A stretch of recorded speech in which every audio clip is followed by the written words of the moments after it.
Hello students, this is me, your teacher Preeti Lal. I'll be taking science. And students, last time in the last class we did chemical reactions and equations, in which we saw certain topics. What were those topics? Like what is a chemical reaction? What is a chemical equation? We saw how we balance a chemical equation. Then we saw different types of chemical reactions like the combination reaction, the decomposition reaction, then single displacement reaction, double displacement reaction. We saw redox reaction, we saw precipitation reaction, neutralization reactions, so on. Now students, I just hope that you all understood the chapter chemical reactions and equations. Now let's proceed to the next chapter. That is the first chapter of biology of class 10th, that is life process. Now to start with, all the living organisms including the plants, animals and human beings etc., they are all alive, they are all living things. Now my first question to you is like what criteria are you going to use to find out whether a particular thing is living or not living? And the best way could be like its movement. All the living organism moves by themselves without any external help. Now for instance, if you see in the case of animals moves very fast and their movement is observable. We can observe it.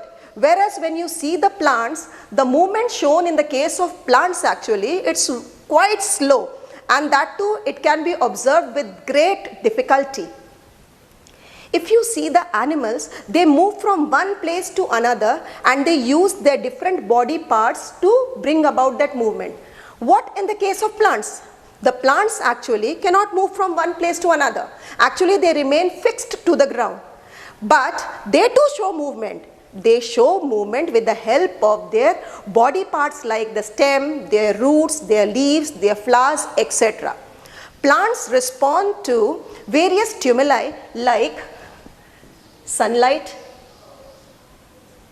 Then they respond to water. They respond to gravity. They respond to touch. You will always see that the shoot of the plant always bends towards the source of light. Then even the water, like the root of the plant always go deep into the ground in search of water. Similarly, the root of the plant always goes down in the direction of gravity. The best example, this is a simple example, like you must have seen Mimosa pudica. It's a touch-me-not plant. Touch-me-not plant.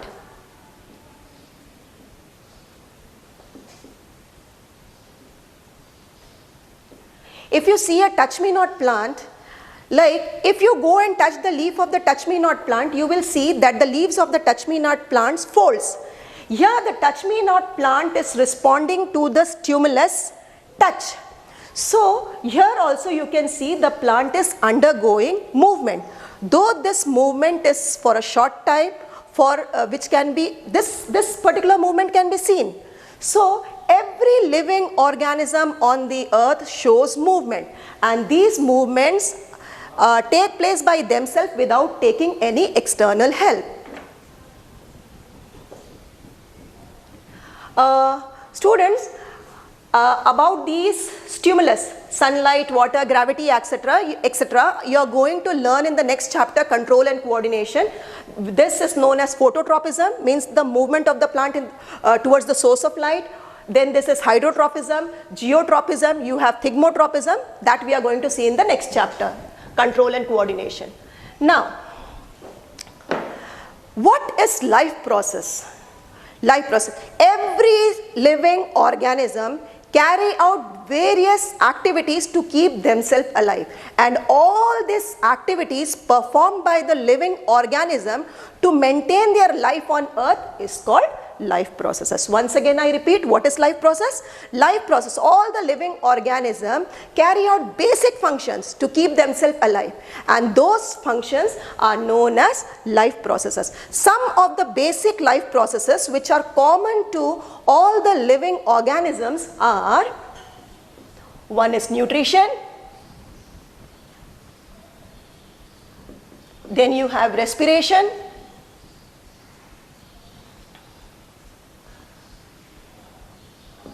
you have reproduction,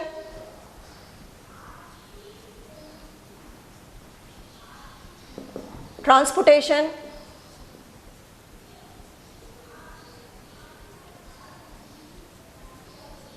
control and coordination,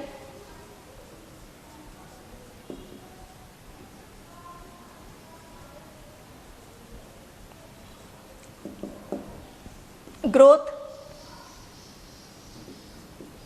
excretion.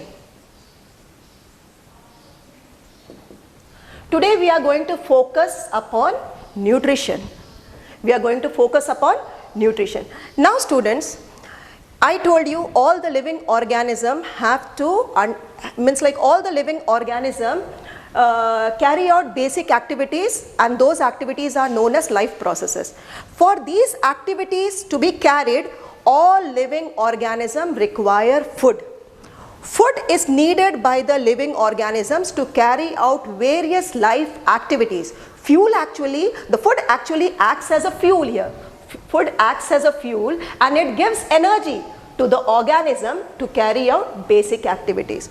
Now students, my question is, like when you do some physical work, when you play, when you run, when you swim, and suppose the laborers, they do some laborious work, they need tremendous amount of energy, and this energy is supplied by the food they eat. But my question is, like if suppose you are sleeping, or you are watching television, or you are simply lying on the sofa, do you require energy?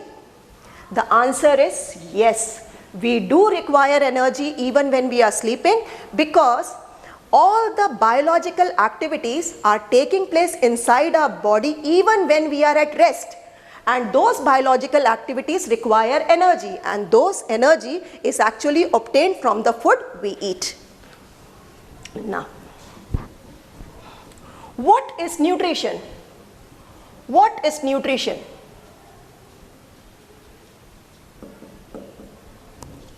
The entire process of taking in food by a living organism is called as nutrition. What is nutrition? The entire process of taking in food by a living organism is called as nutrition.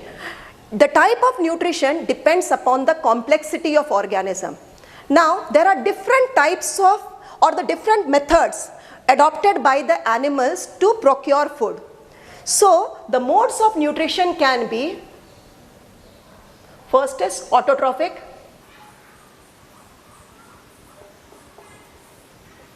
What is autotrophic mode of nutrition?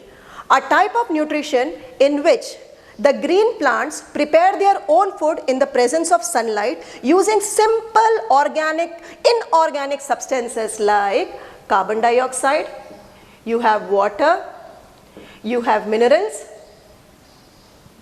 you have chlorophyll that is present in the leaves. So, the organisms which prepare their own food in the presence of sunlight utilizing carbon dioxide, water, minerals and chlorophyll is autotrophic mode of nutrition, and the organisms which produce the food by this means are known as autotrophs. All the green plants are known as autotrophs. I'll just show you a slide. Just go through the slide. See the slide. The preparation of organic food by the green plants from inorganic substances is called autotrophic nutrition. Green plants are called autotrophs just because they prepare their own food. Now we come to heterotrophic mode of nutrition. Now students, what is heterotrophic nutrition? Just the opposite of autotrophic nutrition. Now students, let's see the other mode of nutrition, that is heterotrophic nutrition. Students, autotrophic nutrition, you saw that the green plants prepared their own food. They don't depend upon any other organism. Just vice versa, it is heterotrophic nutrition. Heterotrophic mode of nutrition is a type of nutrition in which an organism cannot prepare its food, but it depends upon other organisms directly or indirectly. For instance, all the heterotrophs depends directly or indirectly on the autotrophs for their food.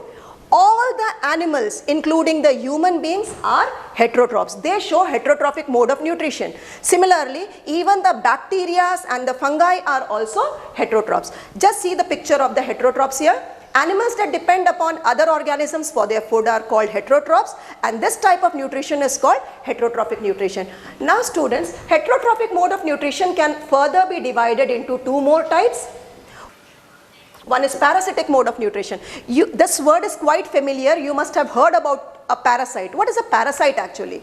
A parasite is an organism which derives its food from the other living organisms without killing it. So a parasitic mode of nutrition is a type of nutrition in which one organism derives food from the other living organism without killing it. Parasites can be further divided into two. One is ectoparasite and the other one is endoparasite. Now when I am talking about parasite, let me give you two main terms actually. A parasite is an organism which derives its food from the other living organism. That organism which derives food from the other living organism is called parasite, whereas the organism from which the food is derived is called as a host. In a parasitic mode of nutrition, it's only the parasite which is benefited, but there is no benefit for the host. Host actually is always harmed in a parasitic mode of nutrition. When I'm talking about the ectoparasite and endoparasite, let me tell you what is an ectoparasite. A parasite which is found on the surface, on the body of the host is called ectoparasite. Examples can be ticks, lice. These are ectoparasites. When I talk about endoparasites are those parasites which live inside the body of the host. Example, roundworm. You have studied about roundworm in class 9. Roundworm is actually a worm which is found in the intestine of the human being. These roundworms are actually the parasite. They actually survive in the intestine of the infected man, that is the host, and derives nutrition from it. In this type of interaction, only the worm that is inside the host body is benefited. In no way the human being, the infected host, is benefited. There are many more examples of parasite, as in the case of plants also you have cuscuta, that is amarbel, and even in the case of animals also you have many parasites. Those belongs to the group of fungi and bacteria. Then we come to the next type of heterotrophic mode of nutrition, that is saprotrophic nutrition.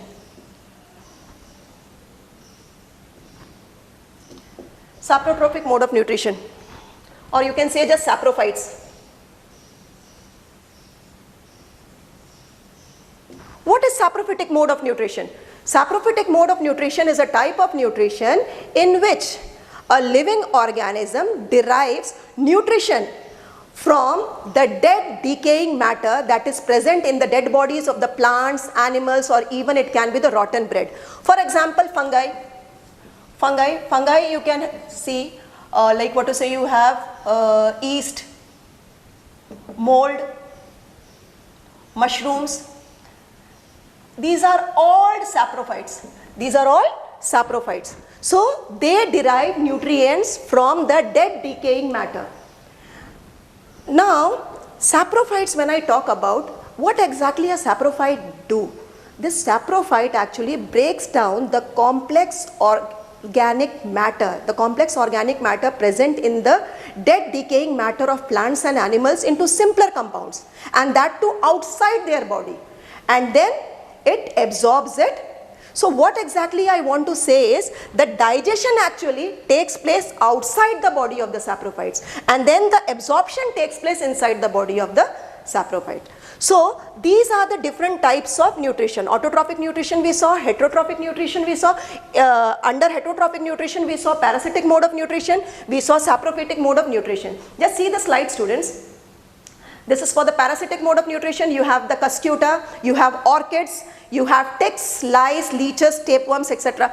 Example of ectoparasite, I said leeches and ticks. Ticks quite familiar. You have lice on your hair, isn't it? So those are ectoparasite. Even the animals' bodies have ticks.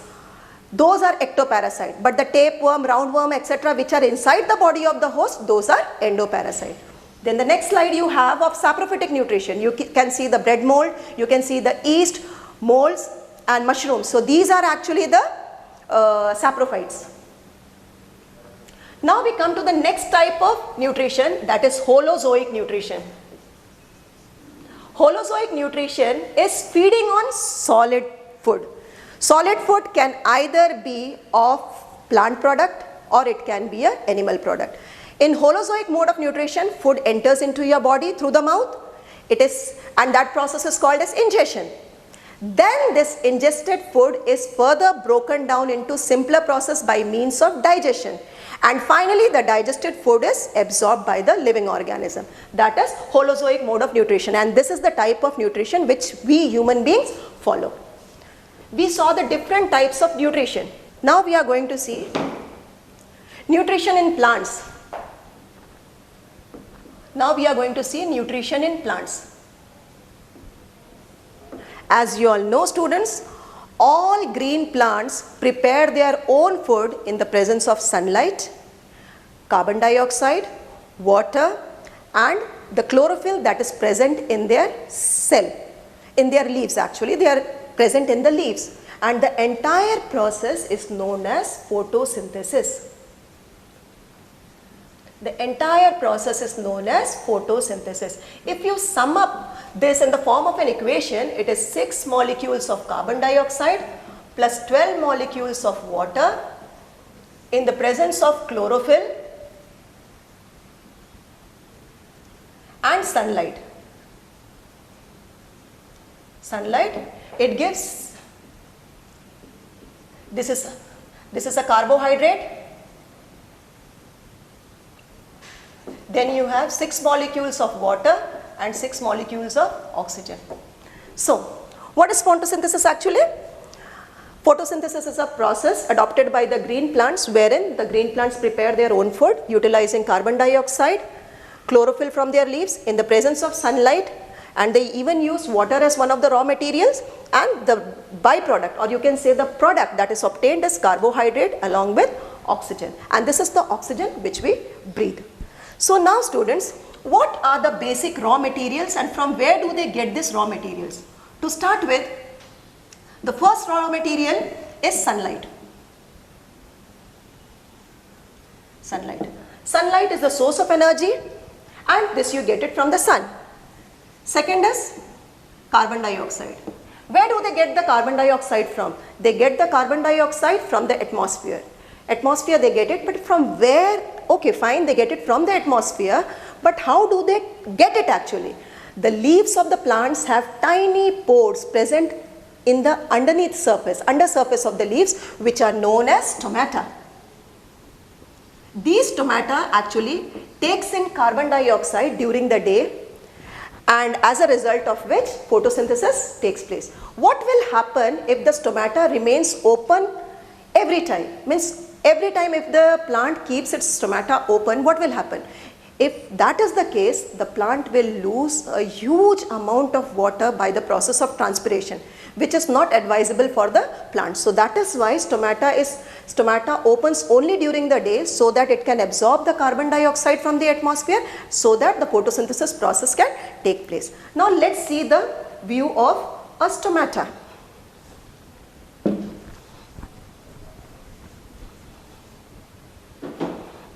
This is the stomata.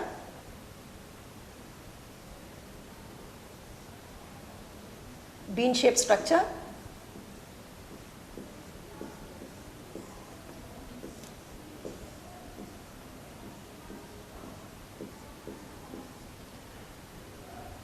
These two are the guard cells.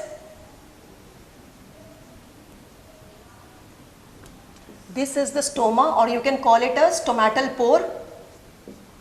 These are the subsidiary cells.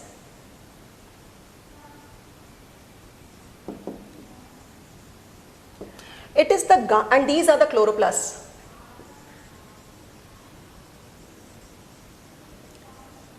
Now, it is the guard cell actually which regulates the opening and closing of the stomata. Now, when the water enters it into the guard cell, it bulges out, thereby opening the stomatal pore. But when it loses the water, the stomatal pore closes. It becomes flaccid. It is somewhat like this. It closes so that no more exchange of gases can take place. So this is the structure of stomata. A stomata with the opened stomatal pore, and this one is a closed stomata with the closed stomatal pore. Now let's discuss about the various events that take place during the photosynthesis. For this we'll need the equation once again. Once again we'll need this equation, that is 6 molecules of carbon dioxide plus 12 molecules of water in the presence of chlorophyll and sunlight gives C6H12O6. This is a carbohydrate, 6 molecules of water and 6 molecules of oxygen and 6 molecules of water. Yeah, students, we saw nutrition in plants, and nutrition in plants means plants obtain nutrition by the process of photosynthesis. There are certain steps to be followed during the time of photosynthesis. What are those actually? Like the first step is absorption of sunlight. Sunlight is absorbed by the chlorophyll. That is the first step, absorption of sunlight by chlorophyll. Then the second one is the conversion of this solar energy or the light energy, conversion of this light energy into chemical energy. What was the first step? Like absorption of the light energy by chlorophyll.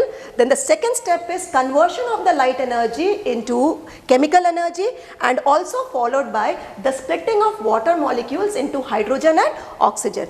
And the third step is the reduction of carbon dioxide into carbohydrate. Now let me tell you one thing, students, all these events don't take place simultaneously one after the other in all the plants. Just because in the case of desert plant, the desert plants actually absorb carbon dioxide during the night. They don't open their stomata during the day. Rather, they open the stomata at night and they absorb carbon dioxide and they form an intermediate compound. And this intermediate compound is acted upon by the energy absorbed by the chlorophyll during the day. So, and why do you think so that the desert plants actually like open their stomata at night? You know, the desertic plant actually, they live in a condition where there is water scarcity. And if they open their stomata during the daytime, lots and lots of water will be lost from their body as a result of transpiration. So to avoid that, they do this activity at night. Now the next step is nutrition in the plants. We have seen nutrition in unicellular organisms. Now we'll see nutrition in the unicellular organisms. Unicellular organism like amoeba. Now let's see nutrition in amoeba. What is amoeba? Amoeba is an organism. It's a small organism, microscopic organism actually. This amoeba, it is aquatic. Like this amoeba feeds upon the small microscopic plants and animals that floats in water. Amoeba, when it sees food, what exactly it does? It uses its body extension, finger-like extension, to engulf the food. And this finger-like extension is known as pseudopodia. Pseudopodia, it is the false feet, pseudopodia. So once when they engulf this, they form the food vacuole, and inside the food vacuole, the complex food material is broken down into simpler ones which diffuses into the cytoplasm, and the remaining undigested materials are ejected out of the cell structure through the cell surface. So this is the nutrition in amoeba. Now let's see nutrition in human beings. So stop kariye. Now let's see, students, nutrition in human beings. What is actually nutrition in human being? The nutrition in the human beings takes place with the human digestive system. This is a rough structure of nutrition, like human digestive system. If you see, the human digestive system consists of an alimentary canal which extends right from the mouth till the anus. This is the anus. So it is a long structure actually. In an adult, human adult, the length of this alimentary canal is about 9 meters. You can imagine the length. In the case of an adult, it is around 9 meters.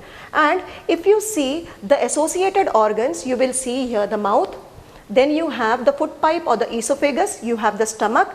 You have the, you have this large intestine, you have the small intestine. Along with it, you have certain associated glands. One of the gland is this liver, the other gland is the pancreas, and in the mouth you have the salivary gland.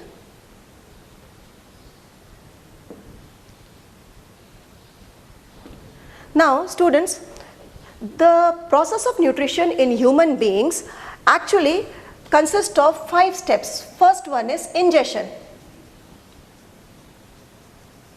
Then you have digestion. Then you have absorption.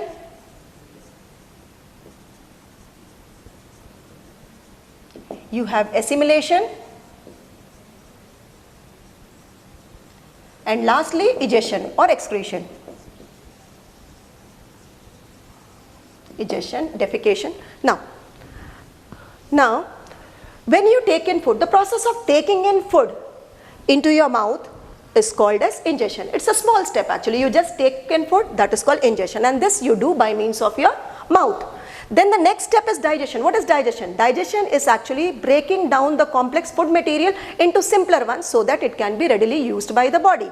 This is a very vast process and it involves a lot of organs in it. Now, digestion actually, in the human beings, the digestion starts right in the mouth itself. If you see this diagram, just see the mouth. The mouth has teeth, it has a tongue, it also has salivary glands. Now what exactly happened? The teeth, the moment you take in food, the teeth starts biting the food into smaller particles, and it even chews it and grinds it. And the salivary gland which is present inside your mouth secretes saliva. Now the role of the saliva is to moisten the food so that it can easily pass through the esophagus. And the role of the tongue is to mix the saliva with the food particle, the food that was chewed by the teeth. Now this particular food passes from the mouth to the esophagus or the food pipe. The lining of the esophagus have certain muscles which contracts and relaxes rhythmically, and this enables the food to be pushed further into the stomach. And this contraction and relaxation of muscles in the in the food pipe is known as peristaltic movement. Peristaltic.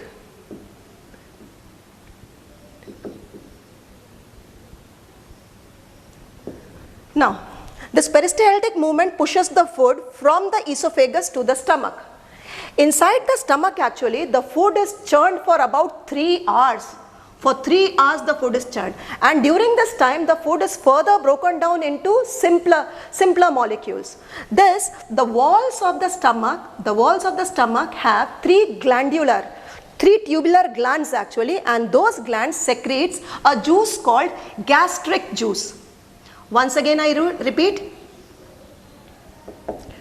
the walls of the stomach have 3 tubular glands which secretes a juice called gastric juice, and this gastric juice further has 3 components in it.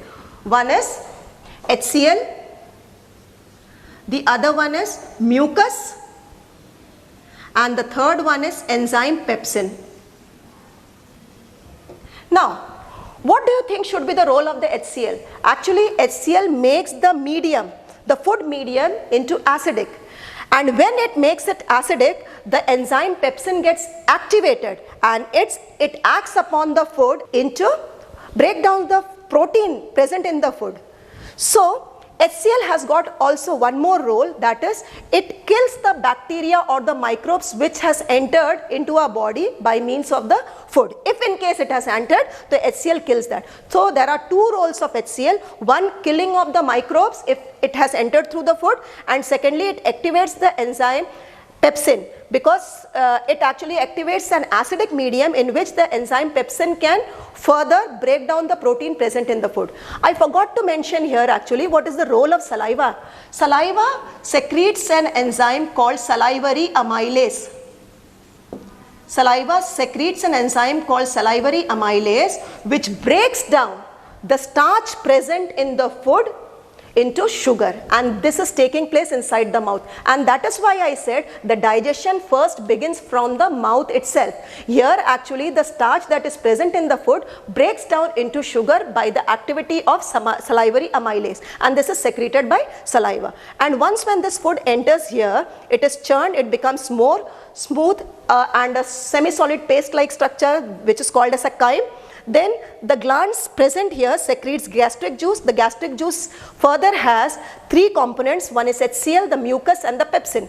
So I told you the role of the pepsin and I told you the role of HCl. What about mucus? Mucus actually protects the inner surface of the inner lining of the stomach from the action of HCl. Now my question to you students is that just tell me what will happen if mucus is not secreted in your body. If suppose mucus is not secreted in your body, then the HCl will cause erosion of the stomach, inner lining of the stomach, and it will cause ulcers. It will cause ulcers. So that is why mucus plays a very important role. It is protecting the inner lining of the stomach from the activities of HCl. Now this acidic, partially digested acidic food goes to the small intestine. It goes to the small intestine. Though we call it as a small intestine, it is not small at all. It is the longest part of the alimentary canal, and it is about 6.5 meter long in the case of an adult human being. This small intestine actually varies from organisms to organisms. For example, and depending upon the food they eat actually. For example, let's take the example of herbivorous animals. Herbivorous animals like cow, goat, zebra, etc. You know they feed upon the plant products, and plants are a rich source of cellulose.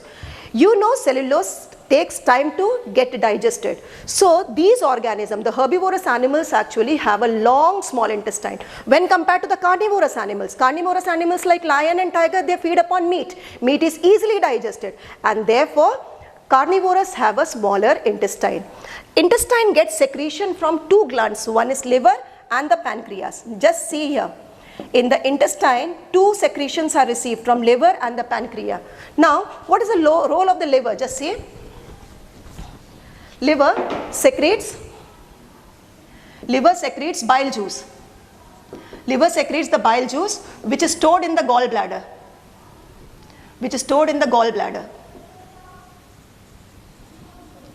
This bile juice actually helps in breaking down the fat components present in the food into smaller molecules.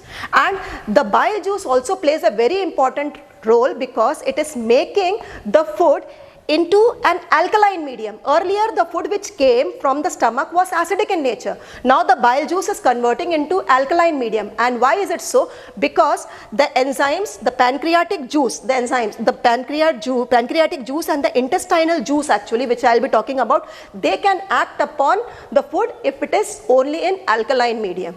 If it is acidic, it won't get activated and it won't act upon it. So the bile plays a very important role in making the medium alkaline, and this alkaline nature of the food further enhances the activities of the pancreatic juice as well as the intestinal juice. Now in the small intestine, the inner wall of the small intestine actually have certain glands which secretes the intestinal juice.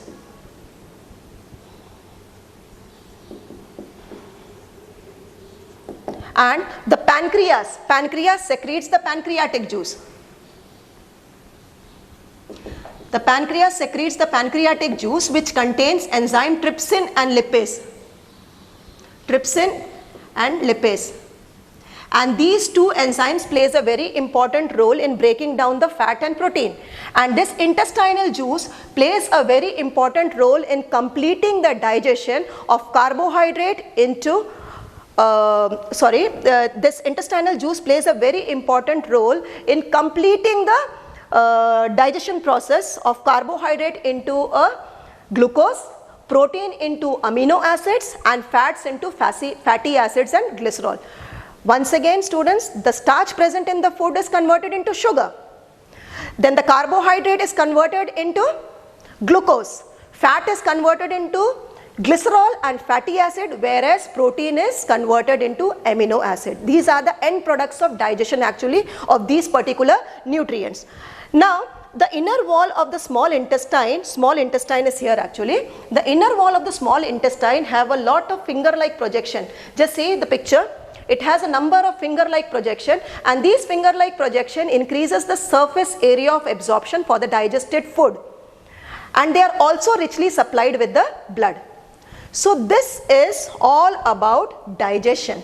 This is all about digestion. We have seen ingestion, we have seen digestion. Now the remaining topics are very simple. Then we come to absorption. In the case of absorption, what exactly is done? The food after digestion, it becomes very small, and now they can pass through the walls of the small intestine into the blood. And this is the site, small intestine is the main site where the food is absorbed, the digested food is absorbed. Now, this is all about absorption. Then we come to assimilation. The blood takes the food, the dissolved food and the digested food to different parts of the cell of the body, and the assimilated food, the cell of the body takes energy from the assimilated food and carry out various life activities, and this energy is needed for the growth of an organism and for the repair of the damaged cells and tissues. Now, after assimilation, this particular food, the undigested food, passes on to the large intestine. This is the large intestine, a broader tube.